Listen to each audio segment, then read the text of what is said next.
একদিকে 3 দফা দাবি আছে আর একদিকে 7 দফা দাবি আছে। তো আমরা তো প্রথমে শুনতে হবে, বুঝতে হবে, এটা প্রস এন্ড কনস তো জানতে হবে। আমরা তো এখন বলতে পারবো না যে একটা ঘোষণা দিতে পারি না যে আমি 3 দফা মেনে নিলাম কিংবা 7 দফা মেনে নিলাম কিংবা এখান থেকে 2 দফা মানলাম, এখান থেকে 1 দফা। আমাদের আগে শুনতে হবে, জানতে হবে, বুঝতে হবে, তারপরেই তো করতে হবে।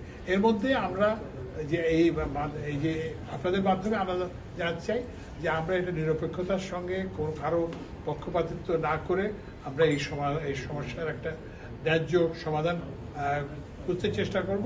এবং আমরা আশা করব যারা এই বিএসসি প্রকৌশলীদের যারা অভিভাবক তারা ইয়েদেরকে তাদের যে তারা ছাত্র কিংবা তাদের ইয়েকে বোঝাবেন, সদ্য পাশ করা ইয়েকে, এবং যারা ডিপ্লোমা ইঞ্জিনিয়ারিং নেতৃত্ব ওনারা যে আছেন ওনারা যে ওনাদেরকে বোঝাবেন যে এখন তো আন্দোলন করছেন, তো এটা হয়ে গেছে যে আপনারা তো এই যে সরকার তো এটাকে সিরিয়াসলি নিছে, 4 জন উপদেষ্টা দিয়ে এবং অন্যান্য ওদের সেক্টরের নেতৃত্ব দিয়ে করছেন, আমরা তো দেখছি। তো এখন তো আন্দোলন করে কোনো লাভ নাই।